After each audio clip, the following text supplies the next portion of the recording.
আমি আমার দিনী ভাইদেরকে, বিশেষ করে যারা আমার বক্তব্য শুনেন, আমাকে ভালোবাসেন দিনের জন্য, আল্লাহর জন্য, তাদের উদ্দেশ্যে একটি ঘোষণা দিচ্ছি। তা হলো আল ঈমান একাডেমি নামে আমাদের একটা ওয়েবসাইট চালু করা হয়েছে। এখানে আমরা আগামী রমজানের শুরু থেকে ইসলামের মৌলিক বিষয়ের উপরে একেবারে শুরু থেকে, ঈমান থেকে শুরু করে ইসলাম থেকে শুরু করে ইসলামের রোকন, ঈমানের রোকন, ঈমান ভঙ্গের কারণ, সালাত, সিয়াম, হজ, যাকাতের মাসলা মাসাইল, এরকম ভাবে এক কথায় তাওহীদ, রিসালাত, আখিরাত, শরিয়াত ইত্যাদির উপরে পূর্ণাঙ্গ দার্স চালু করার সিদ্ধান্ত নিয়েছি।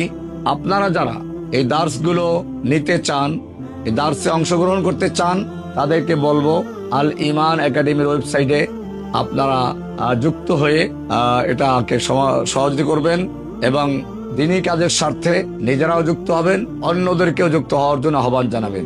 আল্লাহ সুবহানাহু ওয়া তাআলা আমাদেরকে দিনী কাজগুলো সঠিকভাবে করার তৌফিক দান করুন। আমিন।